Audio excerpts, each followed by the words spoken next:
Hello students, ये मार्च 2012 Punjab school education board solution chapter का numerical है।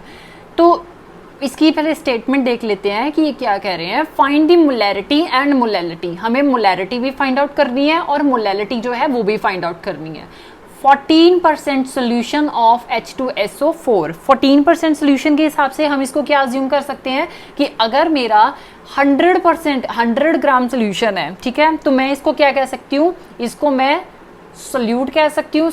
यहाँ पे जो मेरा H2SO4 है वो क्या है, दैट इज सोल्यूट, ठीक है। तो सोल्यूट कंपोनेंट बी मान के चल रही हूँ मैं। अब ये 14 ग्राम जो है ये मेरे पास विद रिस्पेक्ट टू 100 ग्राम्स ये क्या है, ये सोल्यूट है, ठीक है। तो ये क्या हो गया, WB हो गया बाय वेट। अब डेंसिटी जो है वो हमें मेंशन की हुई है 1.10 ग्राम पर सीसी। सीसी मतलब सेंटीमीटर क्यूबिक, क्यूबिक सेंटीमीटर या फिर सेंटीमीटर क्यूब आप कह सकते हो, उसमें दी हुई है। तो हम 1 सीसी जो है उसको कन्वर्ट करके देखेंगे तो 1 सीसी हमारे पास किसके इक्विवेलेंट आता है, that is equivalent to 1 ml, ठीक है। अब 1 सीसी को हमने 1 ml में कन्वर्ट कर लिया है, सो क्या हो जाएगा, ग्राम पर ml हो जाएगा। डेंसिटी कितनी दी है, 1.10 ग्राम पर ml। एंड मॉलिक्यूलर मास जो है सल्फ्यूरिक एसिड का 98 दिया हुआ है। तो पहले हम गिवन लिख लेते हैं। गिवन में क्या आ जाएगा, वेट जो है, एक्चुअल वेट ऑफ सोल्यूट कितना दिया हुआ है, 14 ग्राम दिया हुआ है। साथ में हम क्या लिख लेंगे, if weight of solution assumed to be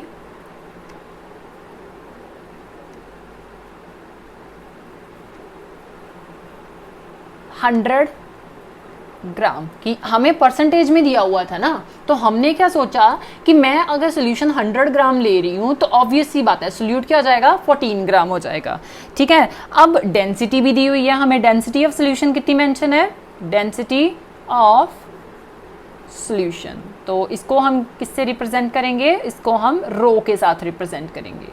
सो रो कितनी दी हुई है, 1.10 ग्राम पर सीसी, और you can also say that 1.10 ग्राम पर ml, ठीक है। क्यों, अभी हमने बात की है कि 1 सीसी किसके इक्विवेलेंट होता है, 1 ml के इक्विवेलेंट होता है।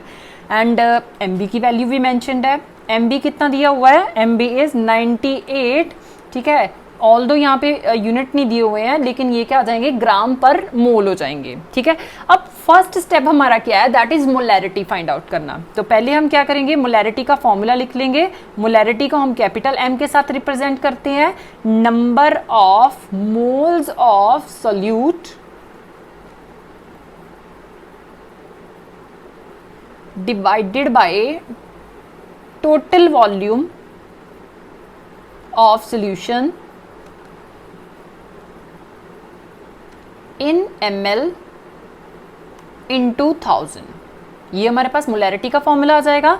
अब मोलैरिटी के फॉर्मूले में हमें दो चीजें फाइंड आउट करनी है। फर्स्ट हमें number of moles of solute find out करनी है and second total volume of solution find out करनी है। तो अब हम स्टेप बाय स्टेप चलेंगे। नंबर ऑफ मोल्स को मैं NB के साथ रिप्रेजेंट कर सकती हूँ। NB equal to WB, actual weight of the solute, over molecular weight of solute कहते हैं। तो एक्चुअल वेट कितना गिवन है हमारे पास, एक्चुअल वेट इज 14 ग्राम, ठीक है।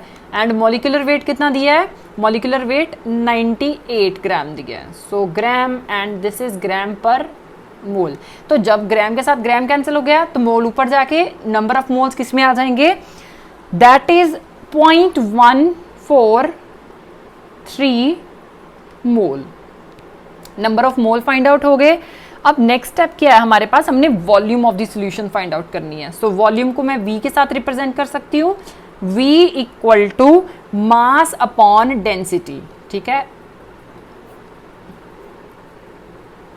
क्योंकि हमें पता है कि डेंसिटी का फॉर्मूला क्या आता है, density equal to mass upon volume, कि हमारे पास 1 सेंटीमीटर क्यूब में जो है कितना मास प्रेजेंट है उसको हम डेंसिटी कहते हैं, ठीक है। तो मास हमें गिवन है। मैंने क्या कहा था कि मैं अज्यूम कर रही हूँ कि मेरा सोल्यूशन जो है वो 100 ग्राम का है, तो 100 लगा लेंगे यहाँ पे, ठीक है।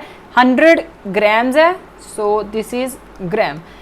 एंड डेंसिटी किस में दी हुई है, हमने डेंसिटी को कन्वर्ट कर लिया था 1.10 ग्राम पर ml में, ठीक है, दिस इज ऑल्सो ग्राम। तो ग्राम के साथ ग्राम कैंसिल हो गया, ठीक है। ml जो है यहाँ पे डिनोमिनेटर में है, ऊपर जाके न्यूमरेटर में आ जाएगा।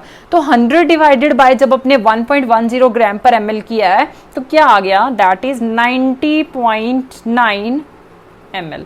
और you can also say that round of करके 91 ml जो है आपका रिपोर्ट हो गया। ओके, नाउ ये था हमारे पास सेकेंड स्टेप कि हमने वॉल्यूम फाइंड आउट करनी है। अब हम क्या फाइंड आउट करेंगे, अब हम मोलैरिटी जो है वो फाइंड आउट करेंगे। तो मोलैरिटी का फॉर्मूला हम पुट कर लेते हैं, NB/V इंटू 1000। NB निकाल लिया आपने, 0.143 डिवाइडेड बाय वॉल्यूम कितनी निकाली है हमने, 91 इंटू 1000। तो जब आपने डिवाइड किया तो इसके पास आंसर कितना आ रहा है, 1.57 मोलर।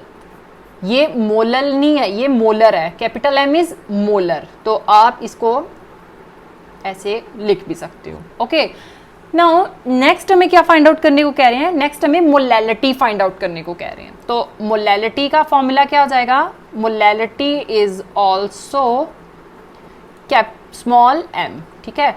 ये जो न्यूमेरिकल है ये 3 मार्क्स का न्यूमेरिकल है आपके प्रीवियस ईयर एग्जाम्स में 2012 में। सो बेटर है कि आप इनको थोड़े अच्छे से रिवाइज कीजिए। एंड अब हम मोलैलिटी की बात करते हैं। तो मोलैलिटी क्या आ जाएगा, number of moles of solute divided by total mass of the solvent, ठीक है। टोटल मास ऑफ सॉल्वेंट, वहां पे क्या मोलैरिटी में हमने बात की है वॉल्यूम ऑफ द सॉल्यूशन की, यहां पे हम बात करेंगे total mass of the solvent की इन ग्राम्स। इनटू क्या आ जाएगा, अगर ग्राम्स में बात करें तो इनटू 1000 हो जाएगा। अब हम इसका फॉर्मूला देख लेंगे, NB divided by total mass of the solvent की बात करें तो total mass of the solvent जो है वो कैसे निकाल सकते हैं हम। सपोज मैं क्या कह रही हूँ कि मेरे पास सोल्यूशन का मास जो वेट था वो कितना दिया हुआ है, सोल्यूशन का वेट हमारे पास, वेट सोल्यूशन दैट इज 100 ग्राम दिया हुआ है। तो सोल्यूशन किससे बनता है, सॉल्वेंट प्लस सोल्यूट से।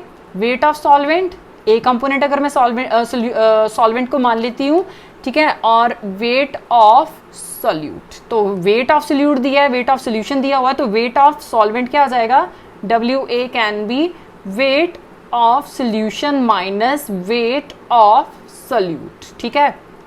अब सोल्यूशन का वेट कितना दिया है, 100 ग्राम मान रहे हैं, माइनस सोल्यूट का वेट कितना दिया हुआ है, 14 ग्राम, ठीक है। तो 100 में से जब आपने 14 निकाल दिए, दैट मस्ट बी 86 ग्राम आ गया। ओके, नाउ अब आपने इसका मास जो है सॉल्वेंट का वो भी निकाल लिया है, तो हम क्या लिखेंगे, WA लिख लेंगे यहाँ पे इंटू 1000। तो अब नेक्स्ट क्या करना है, हमने वैल्यूज पुट करनी है। Number of moles of solute तो हमने पहले ही निकाले हुए हैं, 0.143 डिवाइडेड बाय WA आपने यहाँ पे निकाला हुआ है, 86 इंटू 1000। ओके, अब नेक्स्ट क्या है, नेक्स्ट हमने इनकी डिवीजन करके देखनी है। तो जब आपने इनको मल्टीप्लाई करके डिवाइड करके आंसर निकाला तो वो आंसर कितना आ रहा है, 1.66 मोलल। मतलब पहला हमारा क्या था, पहला हमारा मोलर था, अब हमारे पास मोलल आ रहा है।